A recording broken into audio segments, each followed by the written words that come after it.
One.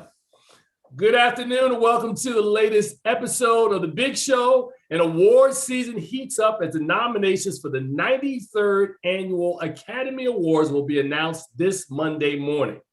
I guess the two former Oscar winners, two-time winner Russell Williams II and Kevin Willmott will join us to break down this year's race.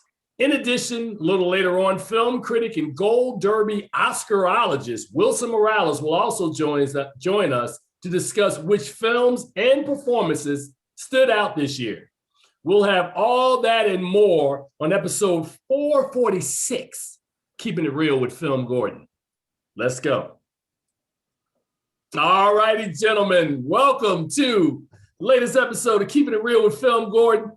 This is a pleasure for me today because I've talked to both of these gentlemen about each other and I wanted to bring them together on one show. So let me just make the introductions.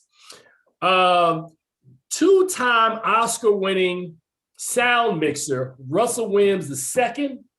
I've been talking for years, telling everybody this brother is walking history. He is one of four Black African Americans who have won multiple competitive Oscars.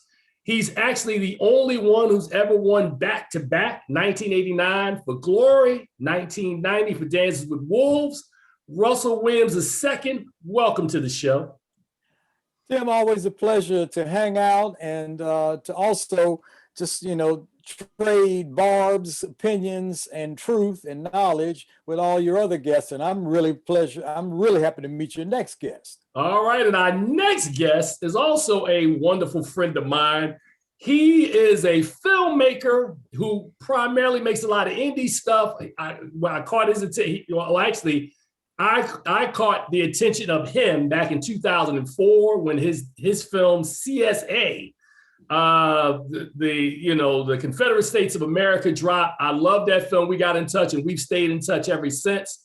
Nobody screamed louder at the Oscar party when he won the Oscar as one of the group of screenwriters for Black Klansman several years ago. Kevin Willmott, welcome to today's show.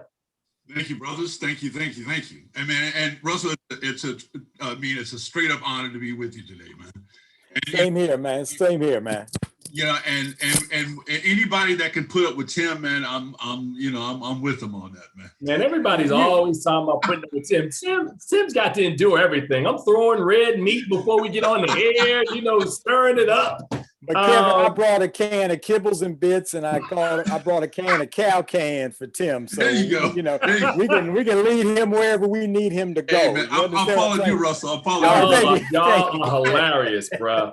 All right, man. So we are announcing. Actually, we got one more guest coming in. He's coming in on Negro Diamonds time, but he's making it. Our next guest, as soon as he pops up, is a show correspondent.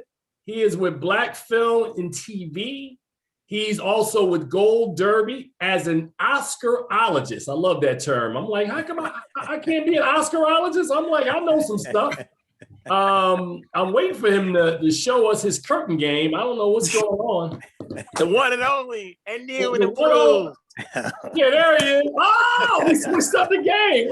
Is that a shower curtain you doing now? What is that? No, it's not a shower curtain. Wilson Morales. This is new. This is beta testing. All right, bro. Look. Today's show, we're gonna jump right into it. This is heavyweight. This is Ali Frazier 1 that we're doing right now. Who's Ali though? Look, man. Between you and Kevin, y'all figure out who's Ali.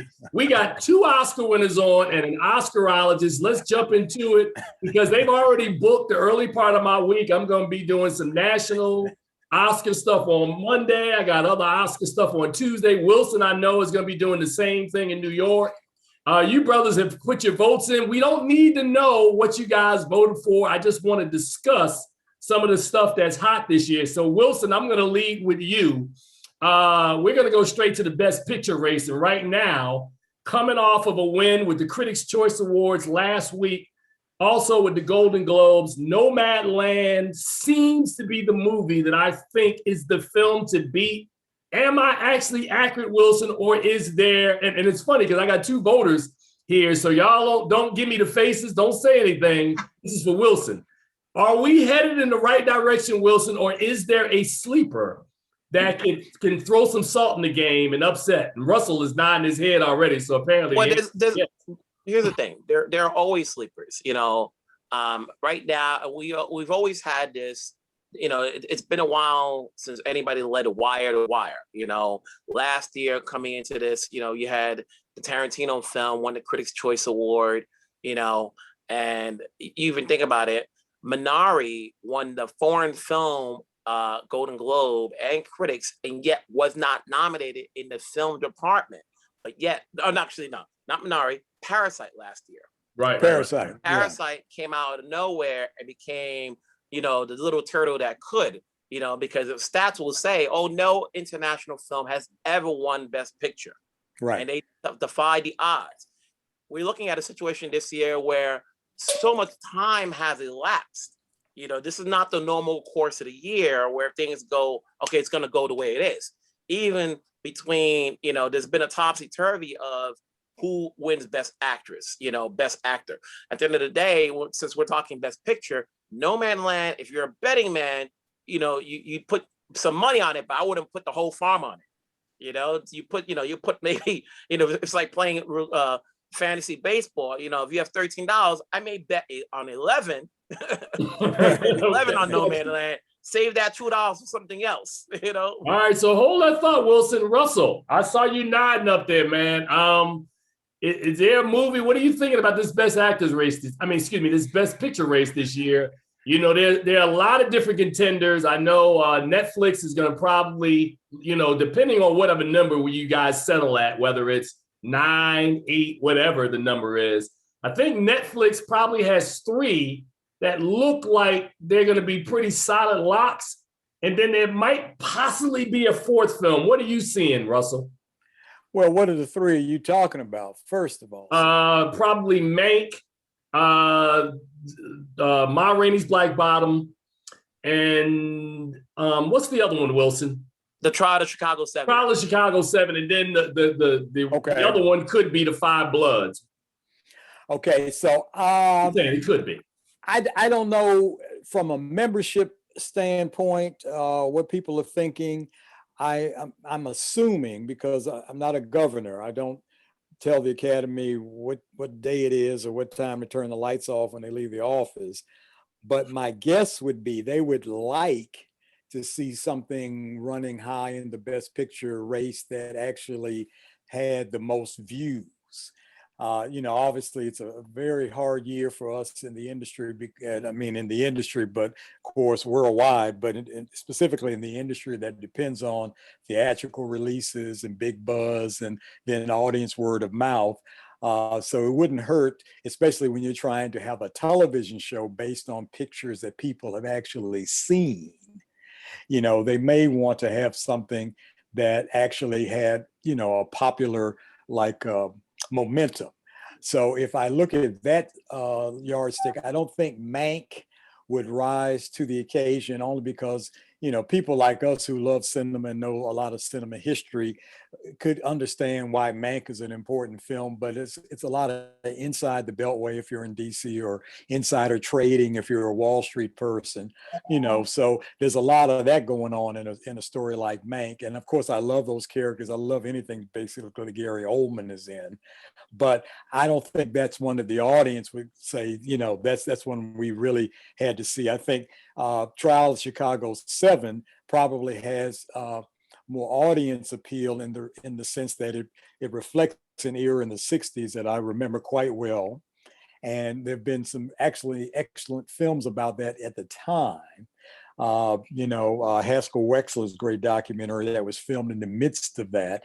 And of course, with Black Lives Matter and so many other movements that have been with us for the last decade or so that are really strong. This really kind of speaks of a time that, for all the younger people who think this is a recent event, people in the streets exercising their First Amendment rights, this is not a new thing. And this is something that has to happen continually in the so-called citadel of freedom, lest people forget, who's steering the ship. And what was your other one in this category? So it was Mank, Ma Rainey's Black Bottom. Ma Rainey. Okay, Yeah. so Ma Rainey, I would say, would have certainly appealed to anybody who's a fan of August Wilson. And of course, by it being Chadwick Boseman's last on-screen performance, which, you know, I can't even believe that brother was in any kind of pain the way he just delivered that performance. And I mean, his energy was up. And other than the fact that he's no longer with us, I wouldn't have believed that he even had a hangnail. You know, so that energy is there. And I'm thinking also with the real, you know, awareness of diverse performances on the screen in front and behind the camera, that would be one that I don't think that the Academy would be upset if it rose to the top. But yeah, in terms of the critics, you folks who know everything about cinema and, you know, write about it and speak about it regularly, they seem to think Nomadland, which is very well done. Okay, I just feel that there've been a lot more nomads in this land for, you know, before this film encapsulated this kind of one slice of that pie. Right. You know, nothing wrong with the performances on the screen, but, you know, I see a lot of nomads under each overpass and out in the park and standing next to shelters, you know, and they have to go from place to place. And I think that is probably more representative of more people in America than the one that is portrayed in this beautifully shot film. So I hear Wilson, I hear you, Tim. I want to hear what Mr. Willmott has. Yeah, I was getting ready to tease Kevin because I was like the sleeper. You don't have to tease him. Just throw it to him. The sleeper film. I know what you think about the Five Bloods since you had a hand in that one. But the bigger question for you, Kevin, is in addition to what do you think about the Five Bloods chances, is will we see history? And Wilson, you can take it after Kevin, with Judas and the Black Messiah in the Best Picture race, because we've not had in the 92 to now 93-year history, any film that's been a Best Picture nominee that has had 3 Black producers. What are you thinking about that? Because I'm really keeping my fingers crossed that Judas could be one of the 9 or 10 films that get in the race this year. Yeah, I just want to second everything Russell said, man. I think Russell broke it down. I mean, you know, you got to remember now, Tim, I'm just an old country boy out here in Kansas, man. You know, I'm standing by it. There's a wagon. I'm not buying it. There's a wagon go across the street right now. There's some horses out here right now. Get up. There you go. So, you know, man, hey, man, I don't know nothing, man. You know, I'm just a screenwriter out here in the middle of nowhere. Talking about no man's land. This is I'm at is no man's land. You in no man's land. I feel you.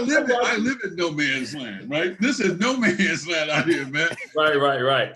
But no, man. You know, I'm just glad. You know, Black films are part of being made and that exist. I mean, yeah, I remember when, you know, what are you talking about categories? Talking about, can I get the damn movie made? That was, so the fact that even these movies exist is like glory hallelujah, man. You know, that's how I look at it. It's like glory hallelujah. I'm just and they're great films, and it's like, wow, man. Well, you know, hope we can keep it going. That's all. That's always the big question. Now I'm gonna jump in right quick. If we were talking about what's going to actually be Best Picture, that's one question. I'm fairly sure that Judas, I'm fairly sure that the Bloods, the Five Bloods will end up in the top 10 in terms of nominees. We're talking nominees for Monday. I'm talking about the actual. I want to see it nominated as one of the 9 or 10 films. Yeah. Okay. Well, then you should have made that a little bit clearer, because I'm thinking in terms of who's going to be there April 25th. But in terms of Monday, I feel confident that Judas certainly would get into the top 9, and I'm fairly sure Mank will get in there, only because, you know, that's one of the, like I say, inside the Academy type film. The Five Bloods, you know, I think the Five Bloods has a better chance at Best Actor or Best Supporting, depending on how they look at Delroy. You know what I'm saying? Because obviously Delroy is the glue that holds the film together. But I'm trying to think, you know, because the other thing that happens is that between that, you have Ma Rainey, you have films that have black cast, then does that dilute the vote or dilute the vote that could have been centered primarily on one or two or three films? I mean, I'm glad that we have an embarrassment of riches. I mean, we have even more films than that. You know, One Night in Miami. I mean, you know, we could continue to add to that. I mean, so you could either have a year where you have all the best picture nominees, I mean, all the best picture producers in one film getting nominated, or you could have all 10 films being made with black cast and black producers and majority of the directors. Okay, how would that look on Monday? You know, again, that goes back to Wilson, because Wilson and I have had these discussions on camera, off camera. So Wilson, well, wake him up, and no, he's awake, man. This is a working brother. You saw the internet bouncing off his glasses. Basically, what I was looking at is that we haven't had 10 nominees in over 5 years. You know, so we've had 8, we've had 9. We haven't had 10. You know, and you don't know, you know, there's been plenty of years where certain films we thought were going to get in, but didn't get in. I remember the year of Straight Outta Compton. You know, every Oscar pundit had it in, you know, movie that made over $100 million at the box office, 4 or 5 weeks at the box office, number one, 90+ rating on Rotten Tomatoes. Like, okay, you know, we're not saying it's going to win, but it should at least go to the dance. And it didn't even merit 3 nominations, you know, so for, you know, we don't know. All these awards have been going on. They're not by the voters. They're not by the Academy voters. You know, they look at things differently. You know, like I know a few of them, and they've seen Mank. You know, that, like, you know, that Hollywood story, they're gonna appeals to them. You know, but it's too inside. Wilson is too inside. Like, yeah, but we're talking voters. We're talking about voters. We're not talking the public. We're not talking the public. And then at the same time, there's a lot of things that factor in here. You know. The Golden Globe and the Critics' Choice are a big factor because they're their national visibility. They give people, so when Andra Day wins, for as much as they talk about the Golden Globes and all the, you know, brouhaha behind voters and all members and all of that, when Andra Day wins and it's discovered that, like, she's the second Black woman to win in 36 years in that category, and then all of a sudden that becomes the story that everybody puts out on social media. Now, for those voters, they're paying attention to that film, and they may take a look at it. And it's kind of like, I kind of equate it to gymnastics. She needed a 10 to move ahead, and she got a 10. You know, let's see whether or not it carries over to Monday, you know, morning. And so when you look at, you know, the movies that are not being talked about, then they're like on the bubble, see what happens, you know. And here's the thing, and you guys can talk about this, the screeners. You know, unless you're getting the DVDs physical, where you're piling them up right there in front of you, all these links that a lot of people are getting, and a lot of them, not everybody's computer savvy. So you're like, you know, you got a casting on TV. Nobody wants to watch it on TV. You're getting, you know, if, you know, you guys are busy doing different things in your respective fields. You don't have time to watch 30 movies in a span of 8 days.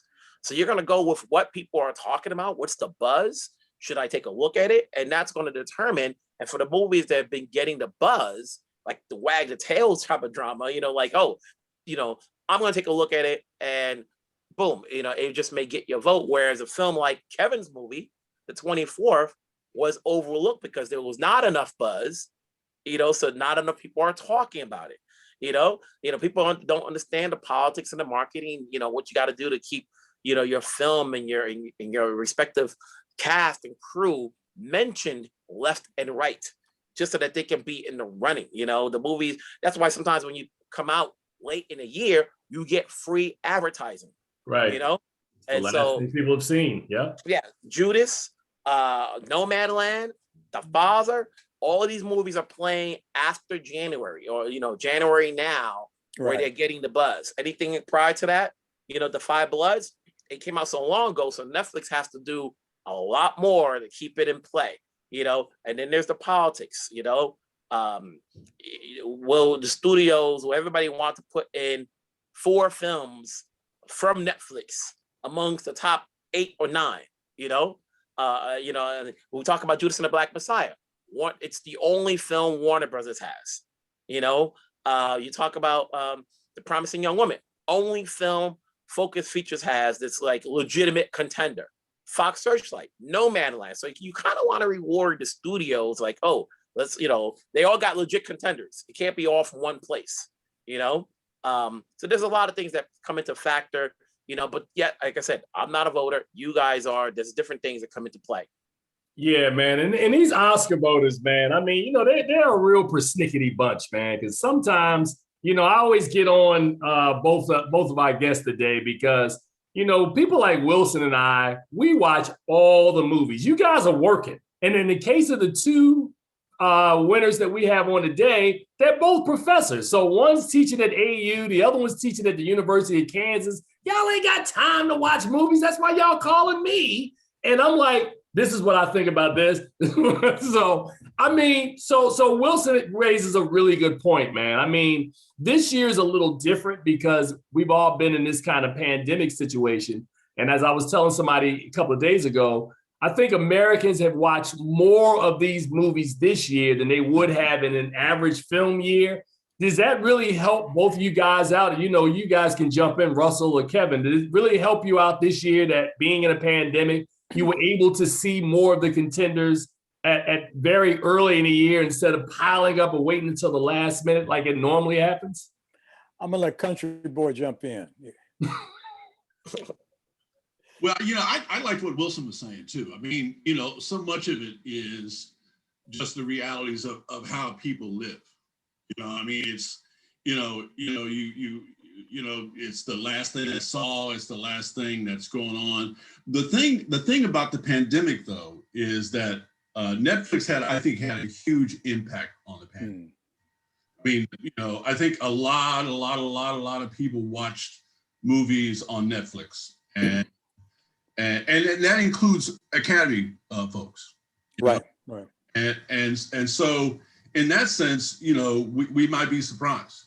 That Netflix might have a bigger impact than, because, the politics of it is that, I think, some folks didn't want Netflix to be in the mix of things, I mean, it's, there's all that stuff that's going on, right? And so the fact that when everybody was stuck at home, they were watching Netflix for the most part. Those movies that I just got those screeners like a month ago or so.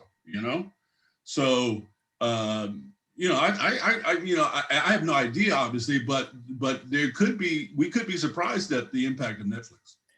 And thank you, Kevin, because and Wilson brings up some really good points. It would have to be an insider conspiracy if the studios really were in the room with Price Waterhouse counting the ballots, because Tim, usually when you and I get together and we talk about the events coming up on Monday, we talk about something of the structure of the Academy. And for those of you watching us, Kevin can tell you, I can tell you, the Academy loves its rules. And so as an Academy member, the only thing Kevin and I can vote on right now together, because we're in 2 different branches, is Best Picture. So that's all the membership. Oh, you guys don't vote on Best Actor or anything like that? No, unless you're in votes for actors. Tim, I'm answering the question. I'm sorry, man. Apologize. Go ahead, bro. How many ballots have you filled out for the Academy? Not one Oscar ballot. All right, All right. Kevin. I mean, Kevin, if you're close to slap him back in his head. So Wilson, the way it works, we can all vote for Best Picture. So that's why, like say, Vince, if I go run it back a few years, when Selma got nominated for Best Picture, but Ava, no surprise, did not get nominated for Best Director. I don't know what's happening in that branch, but it's the most hidebound, rearward-thinking branch within the Academy. Okay, so it was not a snub because the entire membership said this was a Best Picture worthy film, but the branch who nominates director says, oh, we ain't letting a woman in here. Okay, so Kevin can vote for screenwriters, and he can vote for best picture. My branch is sound. I can vote for sound, and then I can vote for best picture. Now, once the nominations are announced Monday, as far as I know, Kevin, I think they relaxed the rules on documentary and international. Now we can vote on anything that gets nominated. But even before they relaxed it, we couldn't even vote on documentary or on what was foreign language unless we had seen all the films in the theater and had our ballots checked off. Okay, so that's why I think Best Picture gives us a better idea of what the membership was watching. But Wilson, you are correct. Earlier on in the secured link aspect of it, it was a pain in the backside because you could either watch it on your laptop, or if you could cast it to your bigger screen, you could get that. And only after a lot of us complained about, okay, this isn't why, if it's on Netflix, if it's on Prime, why don't you just have them run it and a secure link that only we can access, because they already have the infrastructure. You know what I'm saying? And then later on in the season, I started getting DVDs. By the time I started getting DVDs, I had already seen most of these films through the links once they started working through Roku, which was another really beautiful, because now I could just pop them in and boom. And then, yes, Tim, I would ask you, have I seen so and so and so? Did you see it? What did you think of it? Or I could say, is this worth seeing? Right. Since I know Tim has seen it probably, 3 months even before it got a link. The worst part of this for me, especially in my branch, is I can't determine how good the sound was really because I don't have Atmos at home. So me not being in a theater, it has really handicapped me. I mean, obviously I can hear this sound complexity in most of all these good features, but it's not the same as sitting in a real theater and saying, wow, man, listen to that surround, listen to what's up here, listen to what's down here, listen to what's right here, So I'm just going to have to go with what, my little meager system gives me. So I hope that we're out of this by spring, because I miss a theater experience, and I'm sure the rest of you all do as well. So wait a minute, before Wilson jumps back in, this speaks to a conversation that I had with Russell several years ago when Jada Pinkett Smith got really upset with that Will Smith didn't get a Best Actor nomination for, I think it was for Concussion. Right. And I said that wasn't an Academy situation, that was the acting branch. They didn't think that he was good enough. Don't get mad at the Oscars. I'm gonna boycott the Oscars. Get mad at the rest of the actors. They're the ones that didn't nominate your husband, not the Academy. And so if I may jump in on that, it seemed like one of the things that, and we're going to have this not so much with the Motion Picture Academy, but with the Aretha series. I know there's been rumblings about having Cynthia do that role, and I love her as an actress and a singer.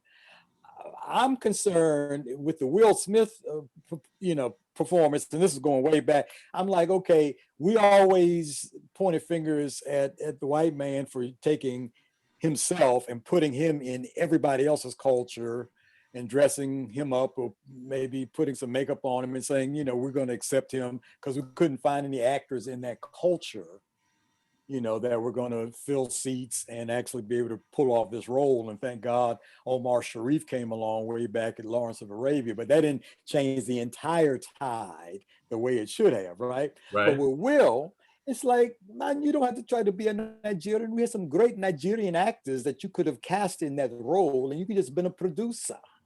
Oh, you're talking about in Concussion? In Concussion. Oh, yeah. Why did he have to be? He could. How many great Nigerian actors do we have that already have a Screen Actors Guild call? And he could have just been producer. I think that's why the acting branch said, don't think so. Wow. Yeah, and like I said, he had some other roles that he should have gotten nominated for, right? Like Pursuit of Happiness, right? Okay, he was nominated for that. I think he was nominated. But he should have won. And if not for that, even I Am Legend, which is not the kind of film that the Academy typically, but he was to me 100% solid in those two roles. I'll shut up. Go ahead, I was gonna say, like, everything, like I said, everything is, it takes, when we're talking about Black talent in particular, You know, whether it's director, we've yet to have a winner. You know, screenplays, we've been doing very well the last 10 years, you know. But when it comes to like actors and, you know, sound and all that stuff, it takes a lot to get in that one. You know, should we get 2 Black actresses come Monday in the Best Actress? That's the first time in 48 years. You see, you know, in 48 years to get 2 on a ticket, you say, let alone 1. You know, if we don't get any, there's going to be an uproar. You know, just to take the work and look at what happens to happen. You know, like should Andra Day gets in, that Golden Globe win becomes a big factor. Right. You know, Viola, I think for the most part, you know, and I can kind of consider myself like an Oscar pundit because I do this thing all the time, was always in the conversation because of Ma Rainey. And it's Viola. Viola is the Black Meryl Streep right now. She does a movie towards the end of the year. It's got to be bad for her not to be considered, you know? And so Andra Day, newcomer, gotta wow him, you know, gotta wow him like big time, you know. You know, we still have, you know, Nicole Bahari that wasn't being talked about, you know. And then when you look at, you know, the director's race, Regina King, you know, she's a lightning rod. You know, her name alone is a lightning rod. Doesn't say a lot. You know, we're not talking about her performance as an actress or as a director. You know, the fact that she's won 4 Emmys, you know, she's a lightning rod right now. You know, Spike, you know, it's shameful that we don't have more than 2 people, or actually we do, they're just not being discussed. We're talking Shaka King, we're talking George C. Wolfe, you know, like they're not even being talked about for their films. Their films could be nominated for Best Picture, but they haven't been in the conversation as far as Best Director. You know, it's been a women's league so far because, you know, we got, you know, Chloe Zhao and Emerald Fennell for Promising Young Woman. We've got Regina King, you know, so like we don't know who's going to come in the race at the last minute. Like I said, the director's branch is totally different. You know, it's somewhat old boy network to see what they want to do. You know, it's like who are they gonna, you know, who hasn't won yet, you know, which is why Fincher is going to get up in there because it's like, oh, he's well respected. He's the oldest in that group that's been around in the game, you know, compared to Chloe, compared to Regina, and compared to Emerald, you know. Spike's already a winner, but not as a director, you know. So wait a minute, Wilson, let me jump in. So the big talk is going to be Emerald, Regina, and Chloe. Will we make history and get 3 of them in? What is anybody thinking about that? Because I see Russell saying it could happen. Kevin has been quiet. Give me something, guys, because I'm saying history is going to be made, and this is the perfect year for something like that, an extended year that there could be some surprises or some things that we haven't seen. And then also you got to think about it, man. Whatever you think of the director's branch, it being old boy, at some point, the push from, what's the sister's name who led the Academy for about 4 years? Cheryl Boone Isaacs. Cheryl Boone Isaacs. Her push for diversity it's got to bear some fruit. And this would be a perfect year to see something like that. Russell, Kevin, what are you guys seeing? Wilson's already weighed in. Well, you know, I think it goes back to what Russell said, though. I mean, you know, the voters are directors, right? The voters are going to be directors. Yeah. And people look through a lens of themselves. I mean, they look through a lens of themselves. I mean, these are all the women are new directors for the most part. They've not been around for a long time, and that's, I think that has a big part in the way people look at who they vote for. You know, I mean, you know, you hate to see people that have been around for a long time not get their due. You know, these people have paid a lot of dues, you know, and so forth. And so, you know, I think that those kind of factors within a category of just directors. We're not talking about what could happen in society. You know, this is what should happen, a woman should have won 20 years ago, 30 years ago, 50 years ago, right? I mean, but this is not what should have happened. This is what should happen. This is the way this organization works, and the function of the organization, no matter how much someone tries to make it diverse, it's only as diverse as the membership that are directors, right? And most of those are going to be dudes. Most of those guys are dudes.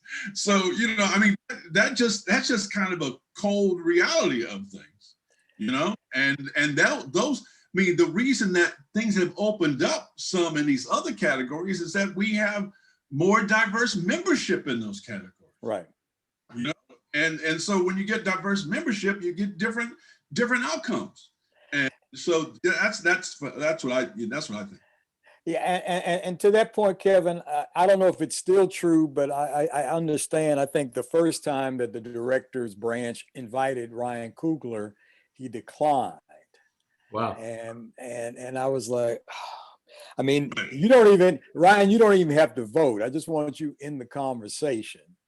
You know what I'm saying? I think that's probably why he didn't get nominated for Black Panther. This is your third feature, and you pull this off. Okay, but if this happens on Monday, in other words, if the Academy director's branch, which, as I said at the beginning, is the most hidebound, most rearward looking in terms of, you look at their history of who's been nominated and who hasn't been, then what happens on Monday if we have no white males nominated? Okay, so Lee Daniels, right? You bring in Shaka, right? You bring in Regina, you bring in Emerald, and you bring in Chow, right? And so in other words, in the Golden Globe membership, which is a lot smaller and a lot easier to control, they basically say, hey, look, man, we got to get some of this heat off of us, because, we're going to start having to put on asbestos underwear and then have an asbestos overcoat on and an umbrella on top of that, because it's coming from all sides, right? So I don't think the director's branch is going to feel quite, and even when they have had heat, in the next year or so, there's maybe one person in that you didn't expect. So if they go the way that they typically would go, they would almost have to put David Fincher in there, because he's a great director. And as we said, he hasn't gotten that nod yet. But I would say if they really wanted to say the revolution will be televised, then there would be no white males nominated in Best Director this Monday, and it would be like, it's not like we're just playing the minority card. These are 5 people that are worthy of this Best Director nomination. It'll be tough. It'll be tough because you would be knocking out. See, because Tim and I had that question as well. That conversation all the time as you're getting ready to say, Wilson, who do we leave out? And see, that's where in that 5, you only got 5 people. Well, so I think Fincher has got to be one of the 5 for the reasons that Wilson just stressed. But I'm thinking that if it's the 3 ladies and it's Fincher, who's the other director? Okay, Aaron Sorkin. So Trial of Chicago 7 got a lot of buzz, and out there, and it's a question of whether or not the director's branch see him as one of them, as opposed to a great screenwriter. Right. He's always been known as a screenwriter. He's only directed like 2 or 3 features, I think. Right. And I think the last feature he did was the Jessica Chastain film. So now he's on another level, but does he rise to their level? And same thing for Regina, like you were just saying, Russell. First time at the plate. Do we invite her in? It's like, who do we say no to? Are we playing this game like, oh, let's shake up the race and let's just do no white guys, and that's gonna be the topic? And it was like, oh, I remember the biggest time the directors got the biggest buzz was the year when Catherine Bigelow didn't get nominated. Ben Affleck did not get nominated for Argo, which won Best Picture, and Tarantino didn't get nominated. And you nominated like the guy who directed Beast of the Seven Wild. It's like, holy cow! Like, what happened here? Right. So like, so there's gonna be discussions as far as what happens. Same thing like screenplay. because of the fact that, you know, some of the films don't get considered for the WGA for award, you know, it's very easy to say, oh, they didn't get nominated for WGA. No, you don't know what's going to come into play.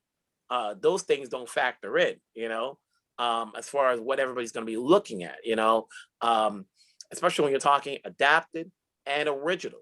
You know, it's like, who's going to, every Monday, every Oscar nomination is always going to be 5 big names. 5, at least 5. You know, every year, like, wow, we thought she was a shoo-in. You know, no, they didn't get in. You know, it's like, wow, you know, and then there's who are the biggest snubs and stuff like that. You know, like I said, this is a topsy-turvy year where, you know, what are people seeing at? What are people getting at? You know, when they have to vote, you know, you guys are busy. You know, if you don't have the time to see everything, you know, you're usually calling somebody like, what do you think about this movie? Check it out. You know, either you seen the movies that appeal to you because you know somebody, or that's the storyline, or you haven't had time to see a lot of things and you're calling around and you're looking at these Oscar websites to see like, what's the common denominator? Like, oh, who looks to be getting in? So that way your votes don't look like out of left field. You know what I'm saying? Like, right. like, you know, let me go vote for this movie that, like, no one saw it, right? You know? But hold on a second, Wilson. Let me reiterate, man, one more time when we talk about these snubs. Snubs don't happen from the Academy. I really want that to be the message that people take home, because inevitably it will always be an article that the trade's right about the 15 or the 10 biggest snubs. You got snubbed out of your branch. Your branch didn't nominate you. Kevin didn't vote for your screenplay, which is why your screenplay didn't get in. Russell didn't like the sound of your movie, which is why it didn't get a sound nomination. That's what can be said right now. You know, the thing, Tim, that would really be beautiful if we got all these, you know, black nominees, man. Then you know, white folks would be saying like, you know, Oscar's so black, and then Fox News, man, would just like go crazy. It'd be, you know, white folks, the Klan would be protesting at the Oscars, man, and it'd be a beautiful thing, man. You made that movie already. It was called CSA. You know, I've always been You're a fool. You know, boy. I've always been with the mindset. Like, I'm just gonna go on the record with that. You know, I've always been with the mindset with vote what's good. Obviously, there's certain, you know, in a year like 2020 where you had a lot of black films and a lot of black talent, and you want them to see in a race. You want them to be in a race. But, you know, you have to ask yourself, is that picture better than the others? Like, when I have conversations, I like to have a conversation with somebody who's seen enough to be in the mix, to have, you know, to actually, like me and Tim, we can talk. I don't want to talk to you if you haven't seen the other nominees and you're fighting for one. You know, don't tell me Chadwick is going to win and you haven't seen the others. You know, you know, at the end of the day, you know, that's the story. It's like, oh, what would have happened if Chadwick had not died? How much does he, you know, factor in the race?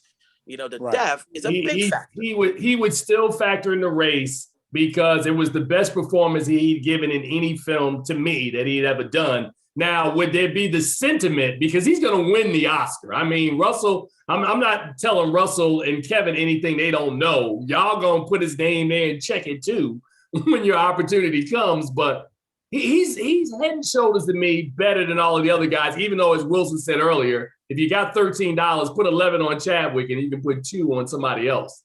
Well, like I said, before we leave Best Picture, let's just talk about one detail that came out on March 8th, which are the people that the DGA nominated for Best Director, because that shows us which way the wind is blowing. So Lee Isaac Chung for Minari, Emerald Fennell for Promising Young Woman, David Fincher, as we've mentioned, for Mank, Aaron Sorkin, as we've mentioned, for Trial of the Chicago 7, and Chloe Zhao.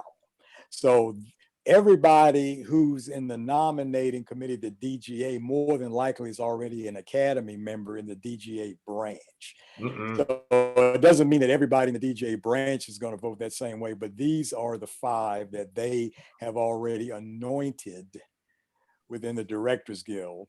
And so so Regina King is going to lose her spot to Minari. I mean, and Shock is not in there, and Lee's not in there either. No, it's Chloe, Aaron, it's David, it's Emerald, and it's Lee Isaac Chung. So, Wow. yeah, so it's like who comes out, like who gets bumped off. It could be, you know, Emerald and Regina are newcomers, you Right. know.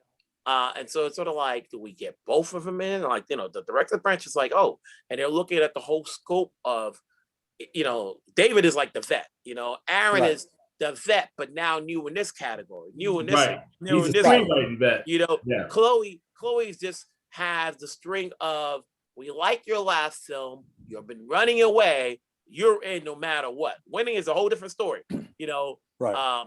I just remember going back 2010 when it was Shakespeare in Love, and all of a sudden, who came out of the woodworks? The King's Speech.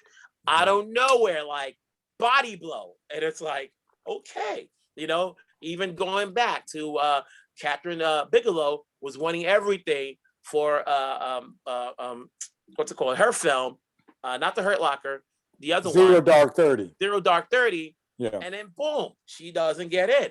You know, it's like you just never know. And you know, for picture, like I said, you know, like, you know, you got movies like you know, like Minari. Like Minari's been gaining steam. You know, it's becoming that universal film. You know, it plays well because it's a foreign film. In terms of like, oh, it's could be the new Parasite. You know, it's the family type of movie. You know, No Man Land. You know, how many people are seeing it? Everybody's got Hulu, but or is it Hulu or Fox Searchlight? But you know, are people clamoring over it? You know, at the end of the day, you know, like of all these best pictures, which is the one that appeals to everybody that's going to watch it? You know, Judas and the Black Messiah. Are people, you know, like, I hate to say it like that, but will there be white folks that's like, well, I don't want to see these movies all over. You know we did wrong, but I don't want to keep seeing it. You know, we already know the story. You know, it's like, Wait, Wilson, stop. I hear you, and you're making a really valid point, man. But it's a point that you and I talked to Russell about this, and even Kevin. You know, when you're black and you're doing what we're doing, you know, when you say that we're watching 250 to 300 movies a year, we're not watching 250 to 300 black films a year. We're watching all films, right? So the fact that I am supposed to be fluent and literate about your stories, that favor needs to come across the aisle. We just went through a year where we had a racial reckoning over the course of last summer. And I'm thinking, and I'm hoping it's not a trend, that is something that we kind of grow and expand as we move forward with the film industry. People have got to start to understand that there are other stories and there are other folks that you have. To your point, Wilson, you're saying like, hey, man, this is America. You're absolutely right, Russell. But how did I spell it? Is that you've got to be able to look at these stories, and if guilt's involved, but you got to understand that America is more than just Emma and Palm Springs. Emma is the streets of Chicago. It's the 24th in Houston. It's the Five Bloods over in Vietnam. It's a totality of American stories. And people have got to start to understand that if these awards are to be really credible and to really represent society as it exists today. That's where the marketing comes in. You know, that's where all the write-ups, that's where the trades come in. You know, and I've told you this story, Tim, but I'll tell these guys. I live in New York. I go to these functions, you know, when they start, you know, doing the Oscar campaigns and, you know, come see this movie. We're having a reception afterwards and stuff like that. And I met an Oscar voter. He's not an actor. I forgot what branch he's in. And I happened to see him back-to-back days. So then we got to talk because we just happened to be like same table, sitting next to each other, whatever. And I don't know how the conversation began, but he remembered telling me that he did not vote for Straight Outta Compton. And I go, and this guy, as I go, well, why not? You know, he said, I'm a 60-year-old Jewish guy. A film about rap does not appeal to me. You know, I said, but the movie was #1, blah, blah, blah. But you know what he said? He goes, well, if Peggy Siegel, who was known to be throwing these events, throws a screening and a reception, I'll be compelled to go, because a lot of times people don't have time. You know, people don't have time to movies. If you get invited to a movie and dinner is at a fancy restaurant that you've never gone to, you'll show up. And, you know, he said, well, if she invites me to a screening and there's a reception, I'll see the movie and then let's see where it goes from there. But other than that, It's not Wow. my cup of tea. And, and that's just like, this guy's over 60. And then I also know some friends who are voters in other groups, not Oscars, but in other groups. And they have yet to see, I remember they didn't see Moonlight, and they still haven't seen, I spoke to them a month ago, they still haven't seen Ma Rainey's Black Bottom. You got to beat them up over the head like, oh, it's winning everything. They got to win the Golden Globe, which they'll watch. It's like, okay, to compel them to say, let me take a look at it. Or if it has a name that they're recognized, that, that they've seen, like, a Gary Oldman or, an older recognizable name, that goes, okay, I'll check it out because of them. If Frances McDormand was not in No Man Land, how far does that film get?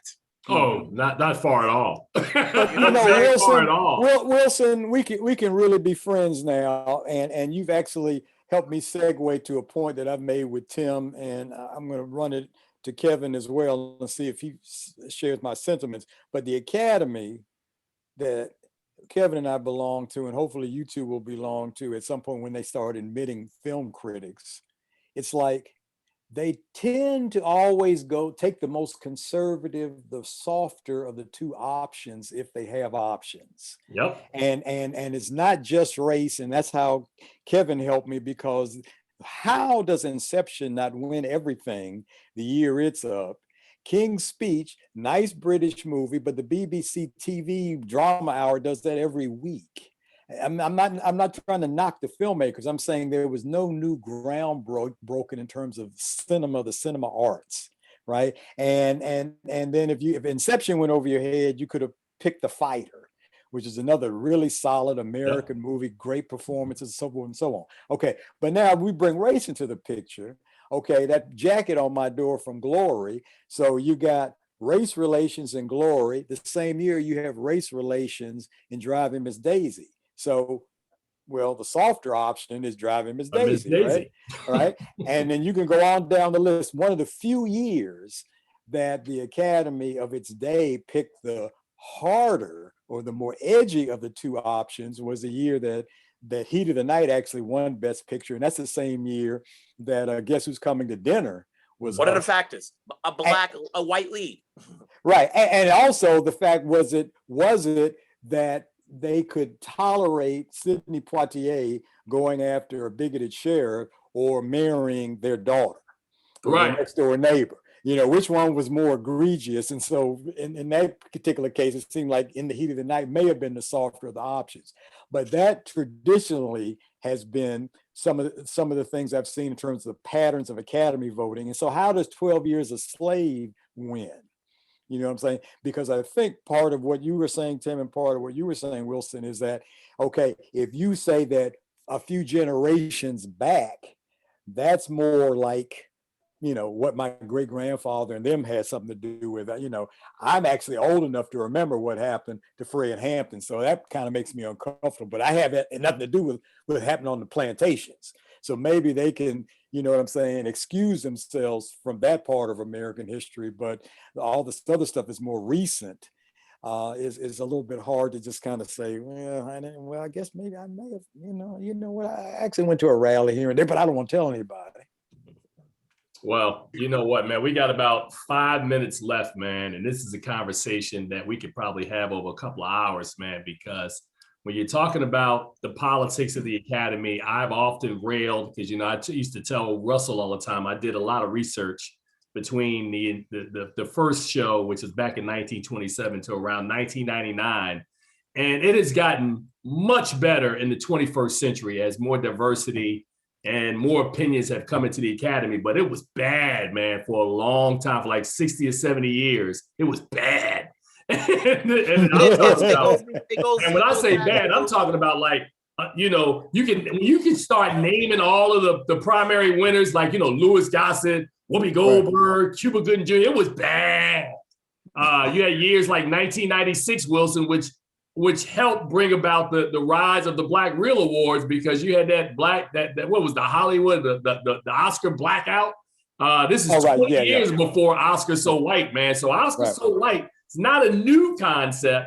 It's just a more recent phenomenon that I think the Academy has done better. But go ahead, Wilson. You got about 4 minutes, man. It's all about the marketing. It's all about, like, before we even get to the Oscars, like, what are the movies that are being played out right now? Where's the marketing on these movies? Where's the social media, as you say? You know, like, those movies are the ones that have to be in a conversation. It's like, I always say wag the dog, because you gotta get the right people to talk about these movies that's gonna light a fire. You know, if Oprah Winfrey talks about promotes a big movie like she used to do her books, boom, it's in the conversation.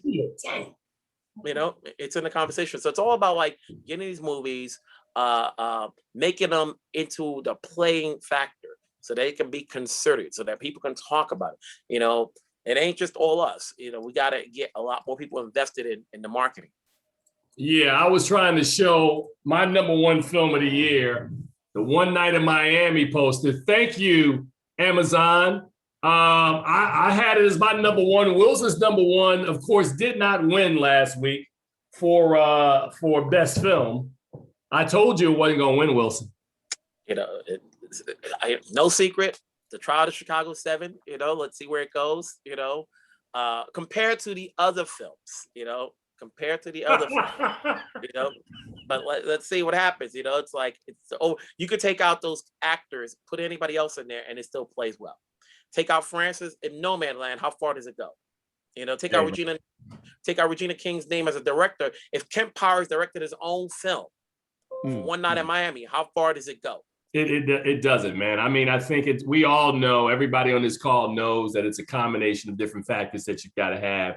I just want, and for personal selfish reasons, I just need some studio to give Kevin Willmott a major deal so we can see a Kevin Willmott film made with a huge budget. And if Russell would come out of retirement to do the sound, no, Russell, really? You can't give me one sound? No below the line action anymore. I did that. Come on, man. I mean, I'm thinking I get Ruthie Carter to do your costumes, Kevin. I humped that bale of cotton over the hill enough. How many features did you do, Russell? I don't know. You should know. You know more. You did I think about something like 40 or 50 features, I think. Yeah. Maybe more. Yeah. That doesn't include the ones I got fired off of, but you know, yeah. Yeah. All right. So before we get out of here, I just want Wilson, tell people where they can follow you on social media. And what are you doing on Monday? You doing Good Day New York? What else are you doing? I'll be on Good Day New York, obviously talking the nominations, see where it goes. You know, you can find me over at Black Film and TV. You know, my votes are usually on Gold Derby. We'll see how I do on there. You know, I'm still going back. If you got the Trial of Chicago 7, you are not going to do well. I'll do well as far as its nomination. Okay. I'm going to be on ABC live on Monday morning here, and then I'll be on WETA on Tuesday talking Oscars with Travis. Russell, you and Kevin will be back in the classroom. You know, you've done your good work. You've submitted at least the first round of your Oscar votes. Do you still get cool stuff in the mail after the nominations are announced, or all of the cool stuff is over?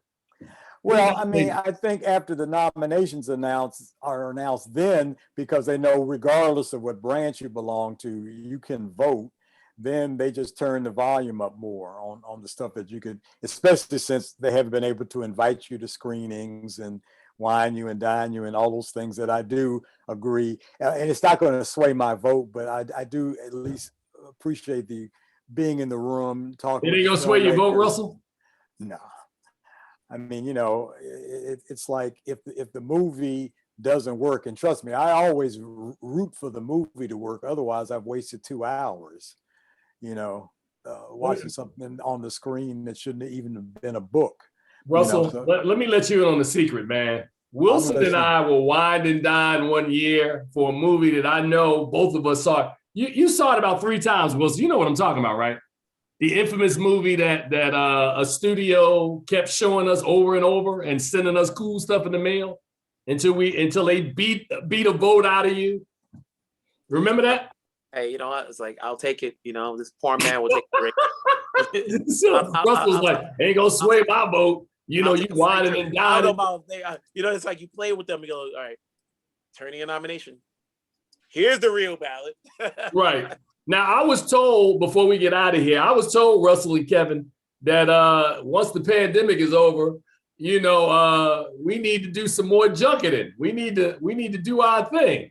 Hey. Oh, that's cool. Okay, yeah, Russell, I'm gonna be with the same guys earlier, except you guys got the late shift. I'll do the early shift. Okay. So Russell's gonna be on ABC. You're gonna be on JLA at 4:30. JLA, right? Now, 4:30 in the morning or 4:30 in the afternoon? Afternoon. Afternoon. So I got the morning shift. I'll be on the same channel. Where are you gonna be at, Kevin? I know they're asking you for something. Yeah, I'm gonna be at this desk writing the screenplay is what I'm gonna be. Are you still working on Arthur Ashe? Is this thing not finished yet? No, I'm done with Arthur Ashe. I moved on to the next episode, dude. I'm working on it, man. Right.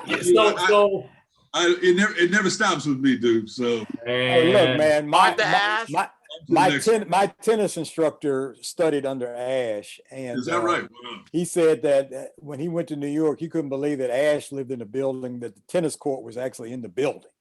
That's how he was rolling. So yeah, man. And then my partner out in LA, who I don't know if he plays tennis anymore because he got so upset at the Trump administration, he couldn't even go to a yoga class. But he's from Richmond, and his dad and Arthur knew each other from Richmond and stuff. Wow. So yeah, man. Hey, bring that on, man. That's Kevin Harrison Jr. or Ray John Page. Not for Arthur Ashe. How tall was Arthur? I think he's about 6 foot. Yeah, 6 foot, 6'1". Yeah, man. No, not for Arthur Ashe. Arthur Ashe, I'm seeing probably now. How do we want to go A-list, or do we just want to get it made? Yeah, we want to get somebody who can play tennis first. Oh man, well, good luck on that, bro. We're in 2021, man. How many young brothers are coming up playing tennis these days? And you know why? Brothers. And you know why? Why? You got to have the body frame too. And because of marketing. And I'm gonna put this out there. If African Americans took the same creative approach to sports that they had contributed to basketball, baseball, and football, then we would see a whole different presence on the court. But because they've been basically shoehorned into playing only one way and thinking about the game only one way, that's why, no knock on Serena, but there hasn't been a black man from America to win Wimbledon since Arthur. All right, well, we got to go, man. The 93rd annual Oscar nominations, Academy Award nominations will be announced Monday morning around 8:30-ish, I think it is. I want to thank two-time Oscar winner Russell Williams. I want to thank Oscar-winning screenwriter Kevin Willmott and Gold Derby Oscarologist. Oscarologist. I love saying that. Oscarologist. So is that a major? Oscarology? Yeah, man. I can't. They haven't invited me to be an Oscarologist. I guess I'm too radical. Look at this. Look at this fool taking pictures here. Everybody waving Wilson. Hey. Oscarologist, man. I love it. Hey, man. You guys take care. Love all you brothers. We'll be back. I would love to have you guys back as we get closer. The Oscars are going to be on, is it Sunday, April 28th? 25th. 25th. I know it was at 20. Okay, so April 25th. We'll get you guys back on, man. Kevin, Russell, I've been trying to get you guys together. It was worth the wait. Ali Frazier, Ali loses in a close decision. Down goes Stick and move. Down goes Frazier. Hey, man, you brothers take care, man. We'll see you guys on the other side, man. All right. Thanks, Tim. Take care. Evan, Wilson. All right. All righty.